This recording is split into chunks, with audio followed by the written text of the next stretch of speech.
Hello everyone, maths power ચેનલમાં આપનું હાર્દિક સ્વાગત છે. વિડીયોની શરૂઆત કરતાં પહેલાં આપણે પ્રભુને યાદ કરીશું. યા દેવી સર્વભૂતેષુ વિદ્યારૂપેણી સંસ્થિતા નમસ્તસ્યે નમસ્તસ્યે નમસ્તસ્યે નમો નમઃ. આજે આપણે એક્સરસાઇઝ 2.7 શીખીશું. ક્વેશ્ચન નંબર 1 શોધો. નંબર 1 0.4 ડિવાઇડેડ બાય 2. હવે આપણે અગાઉ પણ શીખી ગયા છે કે ભાગાકાર એ ગુણાકારની વ્યસ્ત ક્રિયા છે. તો ભાગાકાર પછીની જે સંખ્યા હશે તેને ગુણાકારમાં ફેરવવા માટે તેની વ્યસ્ત સંખ્યા લખવી પડે અને દશાંશ સંખ્યાને આપણે અપૂર્ણાંકમાં ફેરવવી પડે. તો 0.4 અપૂર્ણાંકમાં ફેરવવાનું એકદમ ઇઝી છે. પોઈન્ટ પછી જેટલી સંખ્યા હશે એટલા 0 મૂકવા પડશે. તો અહીં પોઈન્ટ પછી કેટલી સંખ્યા છે? 1. તો 4/10 ઇન્ટુ હવે 2નો મારે ઇન્વર્સ નંબર એટલે કે વ્યસ્ત સંખ્યા લખવાની છે. તો 2ની નીચે કંઈ નથી એટલે આપણે શું ગણીશું? 1. ઓકે, તો આને મારે ઉલટાવવું હોય તો થશે 1/2. 2 2 4. હવે 2/10 એને મારે ફેરવવાનું છે શેમાં? ડેસિમલ પોઈન્ટમાં. તો મારો આન્સર આવશે 0.2. કેમ એ પણ સમજાવી દઉં.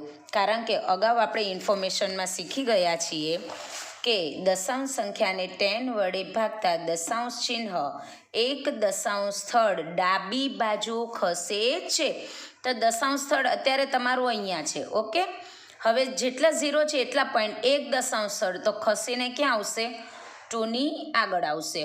તો અહીંયા આવે અને આગળ મારે શું મૂકવાનું? 0. ધેટ મીન્સ આન્સર આવશે 0.2. Next 0.35 divided by 5. યાદ રાખજો, તમે 0.35 ને 0.35 નહીં બોલી શકીએ. કેમ? કારણ કે 0.35 આ જે 35 છે એ અડધો ભાગ છે, પૂર્ણ સંખ્યા નથી. પૂર્ણ સંખ્યા હોય તો તમે 35 બોલી શકો, પણ આ દશાંશ સંખ્યાનો ભાગ છે એટલે આપણે બોલીશું 0.35. હવે પોઈન્ટ પછી કેટલા 0 છે? કેટલી સંખ્યા છે? 2. તો 35 ડિવાઇડેડ બાય 100 ઇન્ટુ 5ની ઇન્વર્સ સંખ્યા 1/5. હવે તમે જો અહીંયા કરી શકીએ આપણે 5 7 35. That means 7/100. હવે 7/100 how many 0? 2.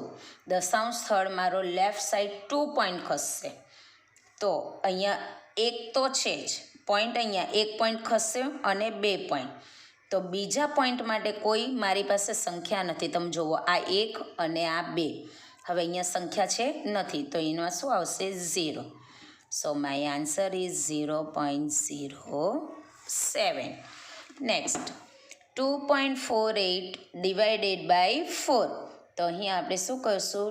248 divided by 100 into 1/4. હવે 4 આને કેન્સલ કરીશું. કઈ રીતે? 4 6 24 and 4 2 8. So 62/100. How many 0? 2. 0 અહીંયા છે, રાઈટ? તો 2 સ્ટેપ ખસશે, 1 અને 2. તો my answer is 0.62. Next 65.4 divided by 6. હવે 65.4 ધેટ મીન્સ 654/10. કેમ? કારણ કે પોઈન્ટ પછી કેટલી સંખ્યા છે? 1. ઇન્ટુ 6નો ઇન્વર્સ નંબર 1/6. હવે મારે આને કેન્સલ કરવું પડશે. તો 6 1 6. હવે 6ના ટેબલમાં 5 આવશે? નો. સો વી પુટ 0. હવે 6ના ટેબલમાં 54 ક્યારે આવશે? 6 9 54. સો 109/10. હવે આને મારે ડેસિમલ પોઈન્ટમાં કન્વર્ટ કરવાનું છે. પોઈન્ટ મારો અહીંયા છે. કેટલા સ્ટેપ લેફ્ટ સાઈડ ખસવું પડશે? 1 step. So my answer is 10.9. In short, multiplication જ્યારે કરવાનું હોય ત્યારે આપણે રાઈટ સાઈડ ખસીશું અને ડિવિઝન હશે તો left side. Question number 2, 4.8 divided by 10. હવે અહીં તમને હું ક્વેશ્ચન 2માં લોંગ મેથડ સમજાવીશ અને ક્વેશ્ચન 1માં આપણે શોર્ટ મેથડ શીખીશું. ઓકે, તો અહીંયા 4.8 ડિવાઇડેડ બાય 10 એટલે 48/10 ઇન્ટુ 10નો ઇન્વર્સ નંબર 1/10. હવે તમે અપૂર્ણાંકનો ગુણાકાર કરતાં આપણે શીખી ગયા છે. અપૂર્ણાંકનો ગુણાકાર કરવો હોય તો શું કરવું પડશે? અંશોનો ગુણાકાર અને છેદોનો ગુણાકાર. તો 48 1 ઝા 48, 10 10 ઝા 100. હવે મારે અહીંયા 0 કેટલા છે? 2, એટલે 2 પોઈન્ટની આગળ મારે પોઈન્ટ મૂકવાનો છે, 2 સંખ્યાની આગળ. તો 1 and 2, તો my answer is 0.48. Next, 52.5 divided by 10. 5 to 5/10 into 1/10. 5 to 5/10, 10 ઝા 100. ચલો, કેટલી સંખ્યા પછી પોઈન્ટ મૂકશું? 2. So my answer is 5.25. Next, 0.7 divided by 10. 7/10 into 1/10. So 7/100. કેટલી સંખ્યા પછી પોઈન્ટ આવશે? 2 સંખ્યા પછી. પણ આપણી પાસે કેટલી સંખ્યા છે? એક જ છે ને, તો 0.7. So my answer is 0.07. Next, 331 divided by કેટલા આવશે? અહીંયા તમે જુઓ, પોઈન્ટ પછી એક સંખ્યા છે એટલે અહીંયા આવશે 10 into 1/10. 331/100. So how many 0? 2. So I put decimal point between 3. That means 3.31. હવે ક્વેશ્ચન 3 અને ક્વેશ્ચન 4 આપણે શોર્ટ મેથડથી શીખીશું કઈ રીતે. આગળ આપણે ઇન્ફોર્મેશનમાં જોયું કે જ્યારે પણ કોઈ પણ સંખ્યાને 100 વડે ભાગવાની હોય તો તેનો દશાંશ ચિહ્ન 2 દશાંશ સ્થળ ડાબી બાજુ ખસે છે. યાદ રાખજો, અહીંયા મારી પાસે પોઈન્ટ ક્યાં છે? 2ની આગળ. હવે મારે કેટલા સ્ટેપ ખસવાનું? 2 દશાંશ સ્થળ. તો આ 1 અને 2. હવે 2ની પાસે મારી કોઈ સંખ્યા નથી તો મારી આખી સંખ્યા શું બનશે? 0 2 7. હવે આગળ મારે શું મૂકવું પડશે? Point. So my answer is 0.027. આ મેથડ ઇઝી છે, ઇઝીલી કરી શકાય છે. અહીંયા કેટલા 0 છે? જુઓ, 2 છે. 0.3 ડિવાઇડેડ બાય 100. હવે 2 0 છે અને ડેસિમલ પોઈન્ટ છે એને આપણે લેફ્ટ સાઈડ પર 2 સ્ટેપ જવાનું છે.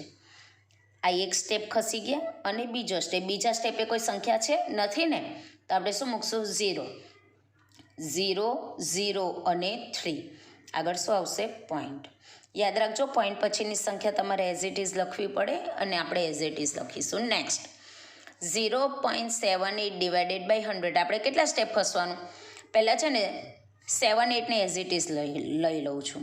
હવે આ પોઈન્ટને મારે 2 સ્ટેપ લેવાનું છે, 1 and 2. તો કેટલા 0 આવશે? 00 અને આગળ point. So 0.0078. Next, 432.6 divided by 100. હવે કેટલા સ્ટેપ ખસવાનું? 2 step, 1 and 2. તો મારો પોઈન્ટ ક્યાં આવ્યો? 4 અને 3ની વચ્ચે આવશે, 4.326.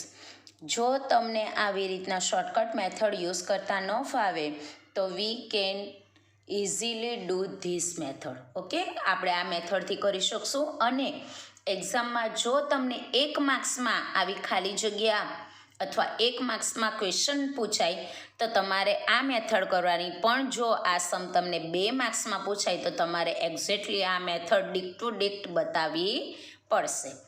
Question number 4, 7.9 divided by 1000. હવે 7.9ને મારે 1000 વડે કરવાનું છે. ધેટ મીન્સ આપણે કેટલા સ્ટેપ આગળ ખસવું પડશે? 3 સ્ટેપ. કઈ સાઈડ? Left side. યાદ રાખજો, ડિવિઝન હોય તો લેફ્ટ સાઈડ અને મલ્ટિપ્લિકેશન હોય તો રાઈટ સાઈડ. અહીંયા આપણે 3 સ્ટેપ આગળ ખસવાનું છે. 1, 2 એન્ડ 3. ધેટ મીન્સ મારે આગળ કેટલા ઝીરો મૂકવા પડશે? 2 ઝીરો. 0079.0. 26.3 divided by 1000. અહીંયા પણ આપણે કેટલા સ્ટેપ ખસવાનું? 3 સ્ટેપ. 1, 2 અને ત્રીજો સ્ટેપ નથી તો આપણે શું મૂકવું પડશે? 0. 0, 2, 6, 3. આગળ શું આવશે? Point. Okay, clear? Next question number 5. 7 divided by 3.5. હવે તમે અહીં જુઓ, આપણે પહેલો જે ક્વેશ્ચન કર્યો એમાં શું હતું? પહેલાં આપણે પોઈન્ટવાળી સંખ્યા હતી, જ્યારે આ ક્વેશ્ચનમાં શું છે? પછી પોઈન્ટવાળી છે. તો સિમ્પલ, અત્યારે આપણે એમાં કોઈ પ્રોસેસ નહીં કરીએ, ડાયરેક્ટ કરીશું. 7 ડિવાઇડેડ બાય 3.5 ધેટ મીન્સ 35/10. હવે તમારે કઈ સંખ્યાને ઇન્વર્સમાં ફેરવવી પડે? તો ભાગાકારના ચિહ્ન પછીની સંખ્યાને ઇન્વર્સમાં ફેરવવી પડે. તો અહીંયા 1 ઇન્ટુ 35/10ની ઇન્વર્સ એટલે કે વ્યસ્ત શું થશે? 10/35. હવે તમે જુઓ, 7 5 35 and 5 2 10. So my answer is 2. Next, 36 divided by 0.2. તો પહેલાં શું કરીશ? 36 divided by 2/10. હવે આપણે 2/10નો ઇન્વર્સ લખીશું તો 36/1 ઇન્ટુ 10/2. ચલો, 18 2 36. 18 into 10. So my answer is 180. Next, 3.25 divided by 0.5. હવે તમે જુઓ, આમાં બંનેમાં પોઈન્ટ આવ્યા, કોઈ જ પ્રોબ્લેમ નથી. આપણે બંનેને શેમાં કન્વર્ટ કરીશું? ફ્રેક્શનમાં. 3 to 5 ડિવાઇડેડ બાય કેટલા આવશે? 100. કેમ? કારણ કે પોઈન્ટ પછી કેટલી સંખ્યા છે? 2. ડિવાઇડેડ બાય 0.5 તો 5/10. હવે આપણે આને ઇન્વર્સમાં કન્વર્ટ કરીશું. સો 3 to 5/100 ઇન્ટુ 10/5. જો અહીંયા 1 1 0 તો કેન્સલ થઈ જશે અને 5 આને કેન્સલ કરીશું તો 5 6 30. How many remaining? 2. 2 5 25. 5 5 25. So 65/10 is equal to, what is my answer? 6.5.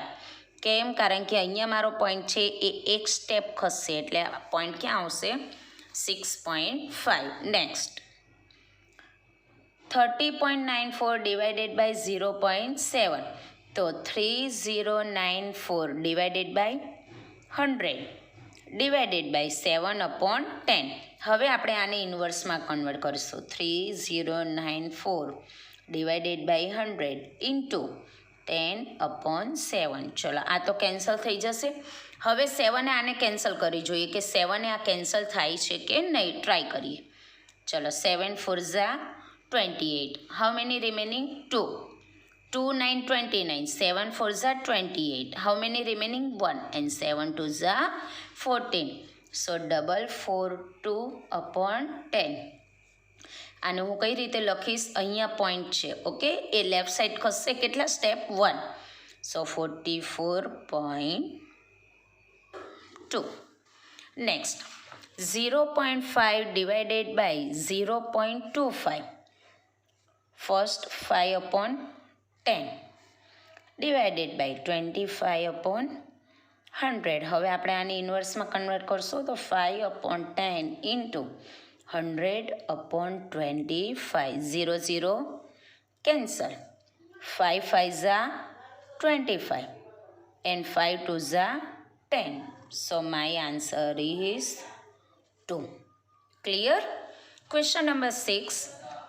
એક વાહન 2.4 લીટર પેટ્રોલમાં 43.2 કિલોમીટરનું અંતર કાપે છે. તો 1 લીટર પેટ્રોલમાં વાહન દ્વારા કેટલું અંતર કાપ્યું હશે? તો અહીંયા આપણે લખવું પડશે કે 2.4 લીટર પેટ્રોલમાં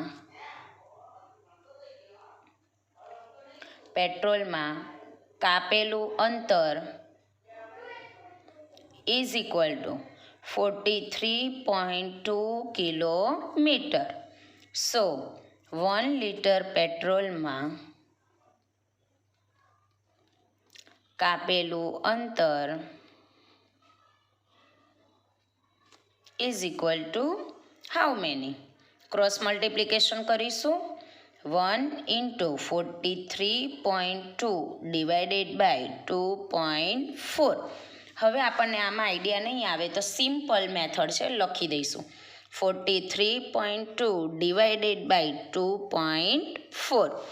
હવે આપણે કન્વર્ટ કરશું. 432 અપોન 10 ડિવાઇડેડ બાય 24 અપોન 10. હવે 24 અપોન 10ને આપણે શેમાં કન્વર્ટ કરવાનું છે? ઇન્વર્સમાં. તો 432 અપોન 10 ઇન્ટુ 10 અપોન 24. 0 0 કેન્સલ. હવે મારી પાસે વધે છે 432 અપોન 24. હવે આને આપણે પાર્ટ પણ પાડી શકીએ અથવા 24 વડે આને કેન્સલ પણ કરી શકીએ.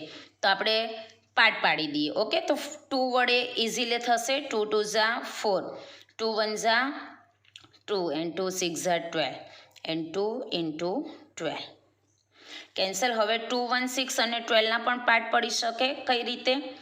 2 into 108 divided by 2 into 6 cancel. હવે આને ડાયરેક્ટ કેન્સલ કરીએ. કઈ રીતે? 6 1 ઝા 6. How many? 4. 6 8 ઝા 48. તો 1 લીટર પેટ્રોલમાં કેટલું અંતર કપાશે? 18 કિલોમીટર. તો આપણે અહીં આન્સર લખવું પડશે. વાહન 1 લીટર પેટ્રોલમાં